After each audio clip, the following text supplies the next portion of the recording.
नमस्कार। मैं कहानियाँ सुनाता हूँ कि 708वीं कड़ी 708th एपिसोड में अभिवादन स्वीकार कीजिए देवतोष का। दोस्तों, आज सत्य का उदय। हमने जहाँ पे कल छोड़ा था उसी से आज आगे चलते हैं। इस प्रकार क्रमशः हम लोग उस निरूप अथवा निराकार से हटकर किसी स्थूल अथवा साकार रूप की ओर धीरे धीरे बढ़ते चले जाते हैं। धर्म ग्रंथों में इन दो धारणाओं निराकार और साकार के विषय में बहुत कुछ कहा गया है, परंतु दोनों ही धारणाएं जैसा उन्हें सामान्यतः समझा जाता है वास्तव में अत्यंत भ्रामक हैं। वस्तुतः ईश्वर ना तो निराकार है ना साकार, वरन दोनों से परे है। जो उसे साकार मानते हैं वे असीम को रूप और आकार में मानो सीमित करना चाहते हैं। परिणामतः उनमें संकीर्णता उत्पन्न हो जाती है और वे सदा के लिए उन्हीं सीमाओं में बद्ध रहते हैं। यदि हम उसे निराकार मानते हैं तो भी हमारे मन में उसके सर्जक, नियंत्रक और संहारक आदि विशेषणों की सीमाबद्धता ही उपस्थित होती है। यहाँ तक कि शक्ति या ऊर्जा के रूप में ईश्वर की परिकल्पना भी एक सीमित अवधारणा है। हम और आगे बढ़कर शून्य यानी नॉन एंटिटी और जीरो की धारणा करते हैं। फिर भी एक प्रकार से हम सत्य से अभी दूर हैं। फिर वो है क्या? वाणी उसे व्यक्त करने में असफल है। केवल इतना कहना पर्याप्त होगा कि यदि हम उन दोनों कल्पनाओं से सचमुच दूर रहें तो कम से कम अपने को ठीक दिशा की ओर उन्मुख मान सकते हैं। जब तक हम धर्म की सीमाओं में आबद्ध रहते हैं, धर्म का ही ईश्वर हमारी दृष्टि में रहता है। हम एक या दूसरे दृष्टिकोण में ही उलझे रहते हैं। आध्यात्मिकता की उच्चतम अवस्था तभी संभव है जब हम इनसे परे हो जाते हैं। वस्तुतः धर्म जहाँ समाप्त होता है वहीं से आध्यात्मिकता प्रारंभ होती है। मोक्ष मार्ग पर मनुष्य की यात्रा की तैयारी के लिए धर्म केवल एक प्रारंभिक अवस्था मात्र है। जब उसने उस मार्ग पर चरण रख दिए तो वह धर्म के बंधनों से परे हो जाता है। धर्म का अस्त ही आध्यात्मिकता का उदय है। धर्म का अस्त ही आध्यात्मिकता का उदय है। आध्यात्मिकता का अस्त सत्य का उदय है तथा सत्य का अस्त ही यथार्थ आनंद है। जब वह भी समाप्त हो जाता है तब हम लक्ष्य पर पहुंच जाते हैं और यही उच्चतम स्थिति है जिसे शब्दों द्वारा व्यक्त नहीं किया जा सकता। विभिन्न देवी देवताओं की अनेक रूपों में पूजा उसी साकार सिद्धांत का स्थूल रूप है। प्रकृति की प्रत्येक शक्ति, यहाँ तक कि पर्वतों, नदियों एवं वृक्षों की पूजा उसी विचारधारा का और भी निचला रूप है। कितने खेद का विषय है कि मालिक को छोड़कर और उसे सर्वथा भुलाकर हम नौकरों को पूज रहे हैं और अपने निश्चित पूर्वाग्रहों के विरुद्ध एक शब्द भी नहीं सुनना चाहते। परिणामतः आज हम अनेक संप्रदाय एवं पंथ पाते हैं जो विभिन्न देवी देवताओं को अपने विशिष्ट ढंग से पूज रहे हैं। स्पष्टतः उनका लक्ष्य मोक्ष प्राप्ति न होकर केवल किसी कष्ट विशेष से छुटकारा पाना अथवा किसी भौतिक लाभ की प्राप्ति होता है। लोग इस प्रकार की पूजा में या तो परिस्थितिवश अथवा ऐसे लोगों के गलत मार्ग प्रदर्शन द्वारा जो स्वयं ही आत्म साक्षात्कार विषयक बातों में अंधेरे में हैं, फंस जाते हैं। श्री कृष्ण ने गीता में स्पष्ट कर दिया है कि देवताओं की उपासना हमें अधिक से अधिक उनके लोक तक ही ले जा सकती है जो सर्वथा सीमित है और मोक्ष से बहुत नीचे है। उन देवताओं में स्वयं उसके आगे जाने की क्षमता ही नहीं है, बल्कि उनके उपासकों का उससे परे जाने का प्रश्न ही नहीं उठता। उन देवताओं में स्वयं उससे आगे जाने की क्षमता नहीं है, इसलिए उनके उपासकों का उससे परे जाने का प्रश्न ही नहीं उठता। अतः ये स्पष्ट है कि यदि हम सचमुच सत्य को अपना लक्ष्य बनाते हैं, तो देवी देवता हमारे लिए किसी काम के नहीं हैं। मैंने यह विषय अपनी पुस्तक राजयोग का दिव्य दर्शन में अधिक स्पष्ट कर दिया है। सांसारिक उद्देश्यों की पूर्ति के लिए देवी देवताओं की ओर लालायित लोगों द्वारा साधारणतः ग्रहण की हुई यंत्रवत पूजा एक और बेतुकापन है। ये तो कोई पूजा ही नहीं है। वास्तव में वे तो श्रमिकों की भांति हैं जो अपने दिन भर के शारीरिक परिश्रम के पश्चात अपनी मजदूरी पा जाते हैं। ईश्वर का स्थूल रूप जिसका वे चिंतन किया करते हैं और बड़ी श्रद्धा एवं विश्वास से जिसको पूजते हैं, उनमें स्थूलता उत्पन्न कर देता है। और यदि यह क्रिया निरंतर अधिक दिनों तक की जाए तो वे और भी अधिक ठोस हो जाते हैं, जिससे सत्य की प्राप्ति अवरुद्ध हो जाती है।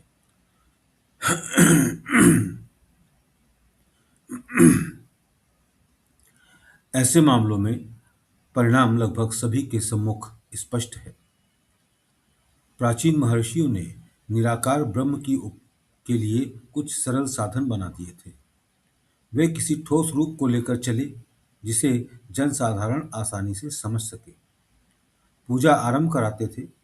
सरलता से समझ में आने वाली वस्तुएं विभिन्न स्तर के लोगों के लिए विभिन्न थीं। निम्नतम स्तर के लोगों के लिए किसी स्थूल रूप के आश्रय का विधान किया और कुछ अधिक जागरूकों के लिए तेजस या प्रकाश जैसी अपेक्षाकृत सूक्ष्म रूप के आश्रय। अत्यंत विकसित मस्तिष्क वालों के लिए ईश्वर की सूक्ष्म धारणा ही पर्याप्त थी। अतः निम्न स्तर के लोगों के लिए ही उन्होंने चित्र अथवा मूर्ति जैसे स्थूल रूपों की उपासना का विधान किया था, वो भी केवल अस्थायी रूप से ही। जब ये लोग कुछ उन्नति कर लेते थे तो उसे छोड़ देते थे और एक सूक्ष्म रूप लेकर आगे की अवस्था तक पहुंचते थे। ये वैसे ही है जैसे किसी बच्चे को लिखना सिखाने के लिए छपे हुए अक्षरों पर कलम चलाना बताया जाता है। कुछ दिनों के अभ्यास के बाद ये तरीका छोड़ दिया जाता है और बच्चा स्वयं बिना छपे हुए अक्षरों की सहायता से स्वतंत्र रूप से लिखने लगता है। अतः स्थूल रूप अथवा मूर्ति कुछ ही समय के लिए आरंभ करने वालों के लिए थी। उसके पश्चात वे अगली अवस्था पर पहुंच जाते हैं। इसके अतिरिक्त पूजा के लिए स्थापित मूर्ति आध्यात्मिक शक्ति से पूर्णतया संचारित थी, जिससे उसके निकट पूजा अथवा भक्ति की भावना से बैठने वाले उसमें से सतत विकिरण द्वारा कुछ अंश प्राप्त कर लेते थे। अब ऐसे समर्थ पुरुष जो मूर्ति में आध्यात्मिक शक्ति का संचार कर सकते हों, बिरले ही हैं। यद्यपि प्राण प्रतिष्ठा की रीति अभी तक केवल औपचारिक रूप से चली आ रही है। फलस्वरूप वे स्थान और मूर्तियों जो सहस्त्रों वर्ष पूर्व उद्दीपित कर दिए गए थे, इस समय तक लगभग सभी प्रभाव खो बैठे हैं,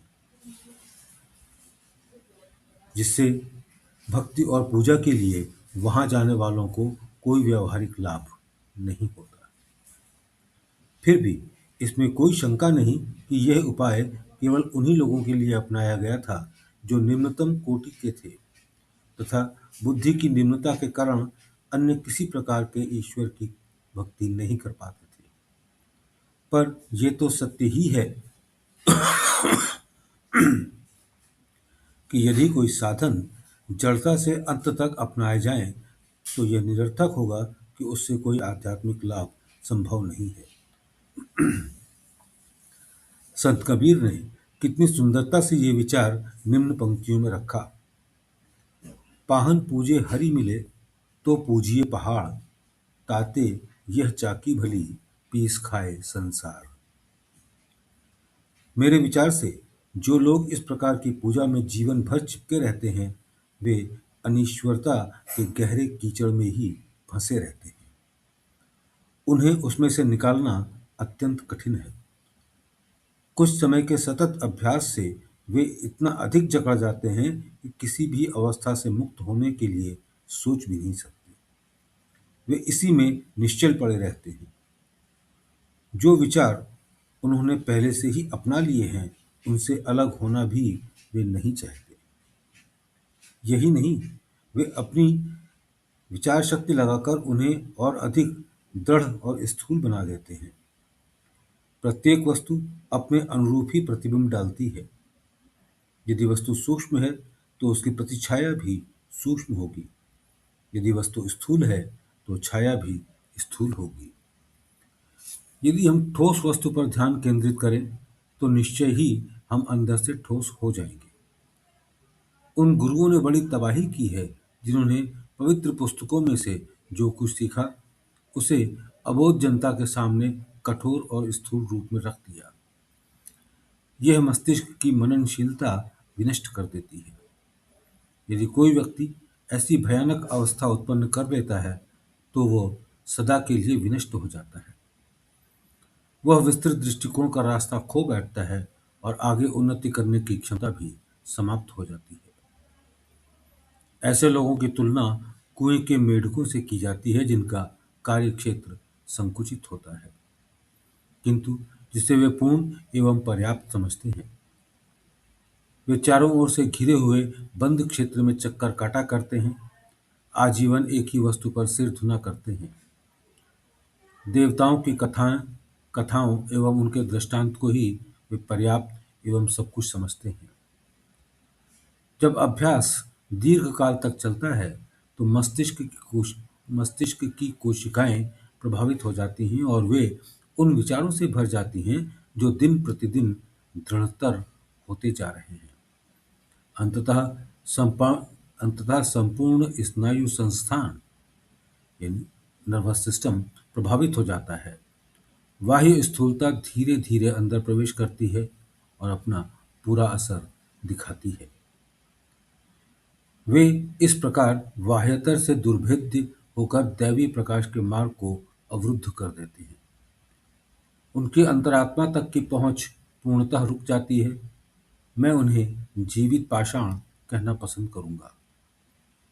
इस प्रकार वे अपने ऊपर जो कड़ी परत निर्मित कर लेते हैं, वो उन्हें किसी भी उच्च अथवा सूक्ष्म वस्तुओं के संपर्क में आने से रोकती है। वे इसके प्रभावों से मंत्रमुग्ध रहते हैं और उसे एक आध्यात्मिक अवस्था समझ लेते हैं, यद्यपि वे वास्तव में उससे बहुत दूर हैं। आध्यात्मिक क्षेत्र में अपने व्यक्तिगत अनुभव से मुझे पता चला है कि कि आध्यात्मिक उन्नति के लिए मेरे पास आने वाले ऐसे लोगों के हृदयों से उस कठोर परत को, जिसे उन्होंने इस प्रकार के जटिल अभ्यास से निर्मित कर लिया है, तोड़ना काफी कठिन एवं जटिल काम है। यदि कोई अपने को आत्मा के इन बंधनों से मुक्त करना चाहे तो उसे स्थूलता एवं ठोसता की उस परत को अवश्य ही हटाना होगा जो इन विवेकहीन अभ्यासों के कारण उसके मस्तिष्क पर जम गई है। उपासना का दूसरा स्वरूप, जिसे साधारणतः अधिक श्रेष्ठ माना गया है, अपने आराध्य देवी देवताओं के गुणगान के भजन एवं सामूहिक कीर्तन है। लोग समुदायों में एकत्रित होकर रात्रि में देर तक उच्च स्वर के सामूहिक कीर्तन के रात्रि के शांतिमय वातावरण को भंग करते हैं। वे सोचते हैं कि इस प्रकार ईश्वर का पवित्र नाम यथासंभव अधिक से अधिक लोगों के कानों में डालकर वे अपना पुनीत कर्तव्य पालन कर रहे हैं। इतना ही नहीं, कभी-कभी वे लोग आवाज फैलाने के लिए लाउड स्पीकर का भी प्रयोग करते हैं।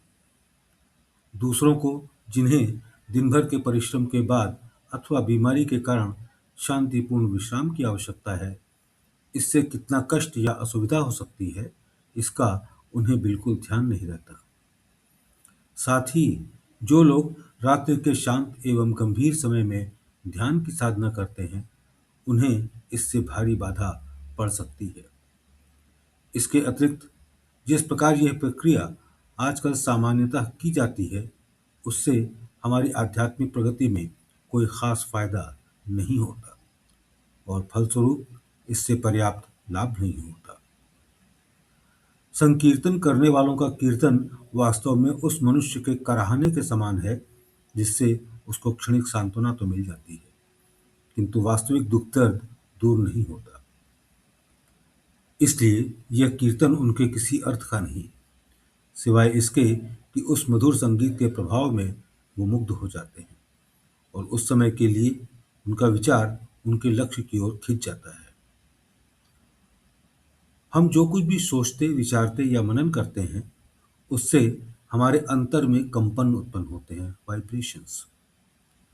जब ये कंपन बढ़ते हैं तो शक्ति पैदा करते हैं जो ध्वनि के साथ बाहर फूट पड़ती है। ये कंपन अपने साथ व्यक्तियों के विचार तथा भावनाओं के प्रभाव लिए रहते हैं।